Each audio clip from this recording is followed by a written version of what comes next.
Very good. ఇకపోతే అపోస్తుల కార్యములోనికి మనం ఎంటర్ అవుదాము అనే సమయానికి నేను ఇందాక ఒకటి చెప్పా. ఏమని చెప్పాను? ఇది లూకాసు వార్తకు కనెక్ట్ అయి ఉంది తప్ప మత్తయి, మార్కు, యోహాను సువార్తకు కనెక్ట్ కాలేదు అని చెప్పాను. ఎలా అని ఆలోచిస్తే ఒక్కసారి దాన్ని కూడా చూపించేస్తాను. రండి, మొత్తం లూకాసు వార్త దగ్గరికి వద్దాం. ఫస్ట్ 24వ అధ్యాయం, అదే కదా చివరి అధ్యాయం. 24వ అధ్యాయం అదే చివరి అధ్యాయం. ఇకపోతే 46వ వచనం నుంచి మనం చదువుదాం. క్రీస్తు శ్రమబడి మూడవ దినమున మృతులలో నుండి లేచుననియు యెరూషలేము మొదలుకొని సమస్త జనులలో ఆయన పేరుట మారు మనస్సు పాప క్షమాపణయు ప్రకటింపబడుననియు వ్రాయబడి ఉన్నది. ఎక్కడ వ్రాయబడి ఉంది? లేఖనాలలో. ఎక్కడ రాయబడింది? అంతే కదా, 44వ వచనంలో అదే చెప్పాడు కదా. మోషే ధర్మశాస్త్రములోను ప్రవక్తల గ్రంథములలోను కీర్తనలలోను నన్ను గూర్చి వ్రాయబడినవన్నీ నెరవేరవలెనని నేను మీ యొద్ద బతికున్నప్పుడు మీతో చెప్పిన మాటలు చనిపోయి తిరిగి లేచినాక నెరవేరని వారితో చెప్పాను. ఇది మ్యాటర్ అన్నమాట. బ్రతుకున్నప్పుడు 3.5 సంవత్సరాలు ఏం చెప్పాడు? నెరవేరాలి అన్నాడు. చనిపోయి తిరిగి లేచిన తర్వాత నెరవేరేను అన్నాడు. నన్ను గూర్చి అంటే ఆయన గూర్చిన మాత్రమే. కనుక లేఖనాలలో యేసుక్రీస్తు వారు శ్రమపడతారని, సమాధి చేయబడతారని, మృతులలో నుండి తిరిగి లేస్తాడని, యెరూషలేము మొదలుకొని సమస్త జనంలో ఆయన పేరిట మారుమనస్సు పాపక్షమాపణ సువార్త రూపంగా ప్రకటింపబడుతుందని ముందుగానే వ్రాయబడింది. ముందుగానే ఏమైంది? వ్రాయబడింది. ఇది వ్రాయబడకుండా ప్రమాణం లేకుండా యేసుప్రభు రాలేదు. అంతా కూడా ముందుగానే చెప్పబడింది. ఇక 48వ వచనం, ఈ సంగతులకు మీరే అది ఎవరు సాక్షులు? మీరే సాక్షులు అంటే సరిపోతుందా? అది మనం సాక్షులం కాదు. మనం ఎవరు అంటే ఇశ్రాయేలీయులకి. ఇప్పుడు యేసు ప్రభువుకు మనం ఎవరు? మనం కూడా సాక్షులమే.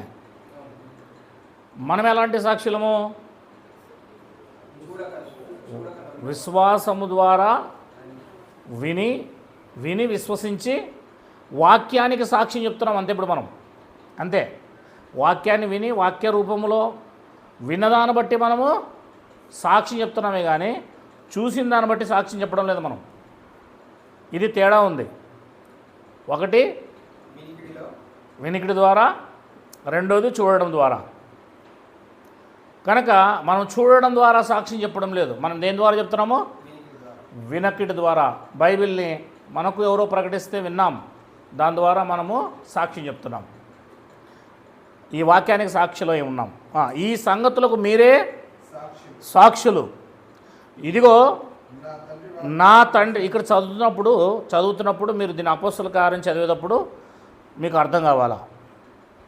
నేను దీనికి లింకప్ పెడుతున్నా కదా. ఇదిగో నా తండ్రి వాగ్దానము చేసినది మీ మీదికి పంపుచున్నాను, మీరు పైనుండి శక్తి పొందు వరకు పట్టణములో నిలిచి ఉండుడని వారితో చెప్పాను. ఉందా మాట? ఇక 50, ఆయన బేతనియా వరకు వారిని తీసుకొని పోయి చేతులెత్తి వారిని ఆశీర్వదించెను.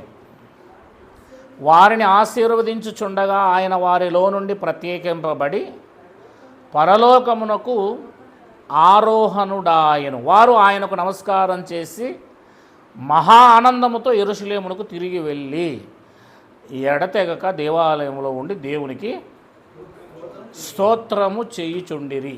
ఇక్కడ నుంచి 46 నుంచి 53 వరకు మీరు ఇదే ప్యాటర్న్ని లూకాస్ అపోస్తుల కార్యములు 1వ అధ్యాయంలో చూస్తారు.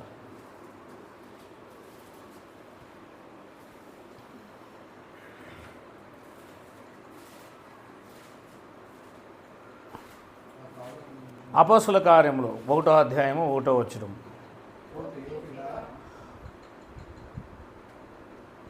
ఓ థియోఫెలా,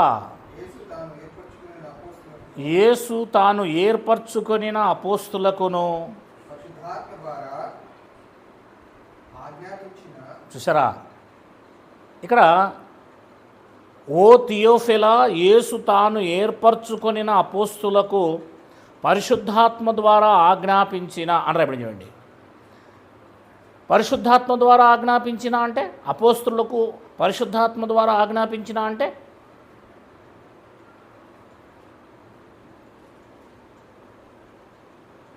అంటే ప్రభువైన యేసుక్రీస్తు వారు పరిశుద్ధాత్మను పొందుకున్న రోజు నుంచి ఆయన ఈ లోకమును వదిలి పరలోకానికి వెళ్ళేదాకా ఆయన పరిశుద్ధాత్మను కలిగి ఉన్నాడు.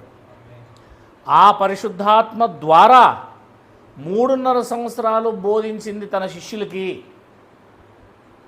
అని చెప్పి అర్థం. అది పరిశుద్ధాత్మ ద్వారా ఆజ్ఞాపించిన అంటే ఈ 3.5 సంవత్సరాలు యేసుక్రీస్తు వారితో ఆయన శిష్యులతో ఆయన దేవుని ఆత్మతోనే మాట్లాడాడు, దేవుని ఆత్మతోనే ఆజ్ఞాపించాడు. అంటే 3.5 years సేవ వస్తుంది అక్కడ. మీరు అర్థం చేసుకోవాలి. అది ఆయన 3.5 సంవత్సరాల సేవ తన ఏర్పరచుకున్న అపోస్తులకు చెప్తున్నాడు. అంటే దేవుడు ఏర్పరచుకుంటాడా? దేవుడు ఖచ్చితంగా ఏర్పరచుకుంటాడా? అప్పుడు ఎప్పుడైనా సరే దేవుడు ఏర్పరచుకునే తీరుతాడు. దేవుడు ఏర్పరచుకుంటాడు. అది మీరు అర్థం చేసుకోవాలి. బైబిల్లో 3 రకాలుగా పంపబడిన వారు ఉన్నారు. అంబాసిడర్స్ అంటారు, లేదా రాయబారులు. 1 తండ్రి చేత పంపబడిన వారు, 2 కుమారుడి చేత పంపబడిన వారు, 3 పరిశుద్ధాత్మ చేత పంపబడిన వారు. 3 రకాలు. ఇప్పుడు ఈ 3 రకాలుగా పంపబడిన వారు మనకు కనబడతారు. ఆదికాండం నుంచి మలాకీ గ్రంథం వరకు, లేదా ప్రభువైన యేసుక్రీస్తు వరకు వీళ్ళందరూ ఎవరి చేత పంపబడ్డారు? Very good. అపోస్తులు ఎవరి చేత పంపబడ్డారు? పౌలు ఎవరి చేత పంపబడ్డాడు? బర్నబా ఎవరి చేత పంపబడ్డాడు?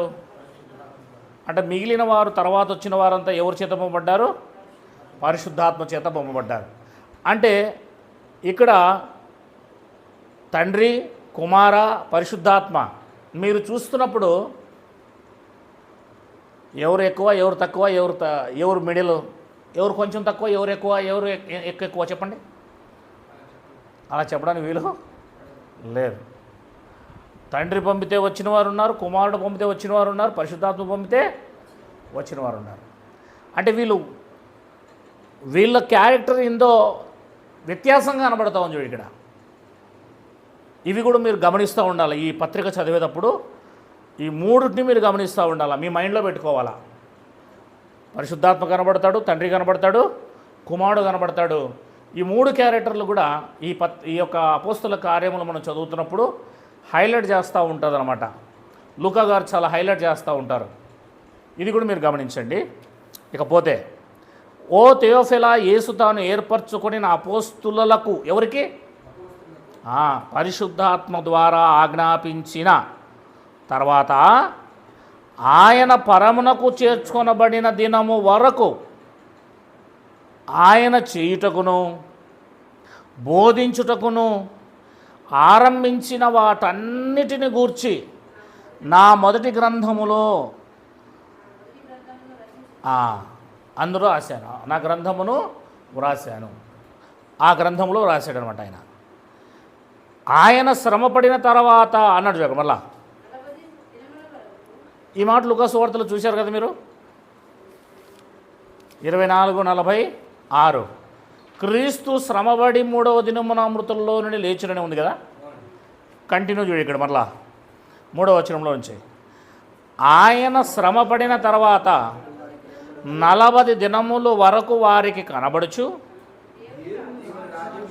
దేవుని రాజ్యమును గూర్చి బోధించుచు అనేక ప్రమాణములను వారికి చూపి కంటిన్యూ ఇక్కడ అదే కదా కనబరుచుకునేదే కదా. ఇక్కడ కూడా క్రీస్తు శ్రమపడిన తర్వాత, మృతుల్లోని లేచిన తర్వాత యెరూషలేములో సమస్త జనులకు ఆయన పేరున మారుమనస్సు, పాపక్షమాపణ ప్రకటింపబడుతుందని వాళ్ళకు ప్రత్యక్షమయ్యేగా చెప్తున్నాడు. అక్కడ కనబడేగా చెప్తున్నాడు. చనిపోయి తిరిగి లేచిన తర్వాతే కదా కనబడుతున్నాడు ఆయన. ఈ 40 డేస్లోనే కదా ఇక్కడ కూడా కనబడుతున్నాడు. సేమ్ లూకా గారు ఇక్కడ ఏదైతే రాశారో దాన్నే ఇక్కడ ఆరంభిస్తూ మరలా దాని షార్ట్కట్లో అక్కడ ఉన్నదాన్ని దీనికి జాయింట్ చేస్తూ రాస్తున్నాడు. 4వ వచనం, ఆయన వారిని అపోస్తుల కార్యములు, ఆయన వారిని కలుసుకొని ఈలాగు ఆజ్ఞాపించెను, మీరు యెరూషలేము నుండి వెళ్ళక నా వలన వినిన తండ్రి యొక్క వాగ్దానము కొరకు, అదే మాట లూకా 24:49 ఉంది. ఇదిగో నా తండ్రి వాగ్దానం చేసినది మీ మీదికి పంపుచున్నాను, మీరు పైనుండి శక్తి పొందు వరకు పట్టణములో నిలిచి ఉండుడని వారితో, అంటే యెరూషలేములో నుండి ఎక్కడికి పోవద్దని కదా అర్థం. సేమ్ కంటిన్యూ చేస్తున్నాడు మళ్ళీ ఇక్కడ కూడా.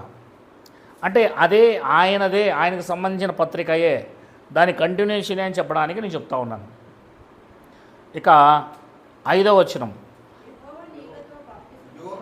యోహాను నీళ్లతో బాప్తిసమిచ్చెను కానీ కొద్ది దినములలోగా మీరు పరిశుద్ధాత్మలో బాప్తిసం ఎవరన్నమాట యేసుక్రీస్తు వారు చెప్పారన్నమాట. యోహాను గారు చెప్పారు కదా అని చెప్పేసి, వెరీ గుడ్, ఇదంతా ఓకే కదా. ఇప్పుడు ఈ 6వ వచనం నుంచి మనమంతా పక్కన పెడితే 7వ వచనము 8వ వచనంలో మళ్ళీ చెప్పాడు చూడండి, ఆయనను పరిశుద్ధాత్మ మీదికి వచ్చినప్పుడు మీరు శక్తి నొందుదురు గనక మీరు యెరూషలేములోను యూదయ సమరయ దేశముల ఎంతటను భూదిగాంతముల వరకును నాకు సాక్షులై ఉందురని వారితో చెప్పాను. ఈ మాటే కదా ఇక్కడ ఉంది 49లో మరలా, అది మీరే సాక్షులు. షార్ట్కట్లో అక్కడ నుంచి తీసుకొచ్చి ఇక్కడ పెట్టాడు. 9, ఈ మాటలు చెప్పి వారు చూచుచుండగా ఆయన ఆరోహణమాయను, అప్పుడు వారి కన్నులకు కనబడకుండా ఒక మేఘం ఆయనను కొనిపోయాను. ఆయన వెలుచుండగా వారు ఆకాశం వైపు తేరు చూచుండిరి. కనుక 9వ వచనంలో ఉండేది మనము ఇక్కడ చూస్తూ ఉన్నాం. ఎక్కడ 50వ వచనం, ఆయన బేతనియా వరకు వారిని తీసుకుని పోయి చేతులెత్తి వారిని ఆశీర్వదించాను. వారిని ఆశీర్వదించుండగా ఆయన వారిలో నుండి ప్రత్యేకింపబడి పరలోకానికి వెళ్ళిపోతున్నాడు. అదే కదా కనబడుతుంది. అంటే తిరిగి వచ్చేది ఇక్కడ ఎక్స్ట్రా యాడ్ చేశాడు, అంటే వెళ్తున్నాడు, అది చెప్తాడు అనమాట. 12వ వచనం, అప్పుడు వారు ఒలివల వనమనబడిన కొండ నుండి యెరూషలేమునకు తిరిగి వెళ్ళిరి. ఆ కొండ యెరూషలేమునకు విశ్రాంతి దినమున నడవదగినంత సమీపంగా ఉన్నది. సేమ్ అదే మాట ఇక్కడ కూడా రాశాడు. నమస్కారం చేసి యెరూషలేమునకు తిరిగి వెళ్ళి 53లో ఎడతెగ దేవాలయంలో ఉండి దేవుని స్తోత్రం చేస్తుంటే, అదే మాట ఇక్కడ ఎంతమంది వెళ్ళారు ఏం కథ అని 13వ వచనంలో చెప్పాడు. 14వ వచనంలో వీరందరూ వీరితో కూడా కొందరు స్త్రీలు యేసు తల్లి అయిన మరియయు ఆయన సహోదరులు ఏకమనసుతో ఎడతెగ్గ ప్రార్థన చేయుచుండ్రి. అక్కడితో ఆగిపోయిందనమాట. అంటే తిరిగి అక్కడ 24వ వచనంలో 24వ అధ్యాయంలో ఉన్న విషయాలను ఇక్కడ పెడుతూ కంటిన్యూ చేస్తున్నాడు. మళ్ళీ దీంట్లో పెడుతూ ఈ అపోస్తుల కార్యంలో మళ్ళీ తిరిగి వాటిని జ్ఞాపకం చేసుకొని దాని ఎండింగ్ని దీన్ని ప్రారంభంగా పెట్టారు. మీకు అర్థం కావాలి, ఇంకంతే, వేరేం లేదు. దాని ఎండింగ్ తీసుకొచ్చి ప్రారంభంగా పెట్టాడు. రంజిత్ తోఫీర్ గారు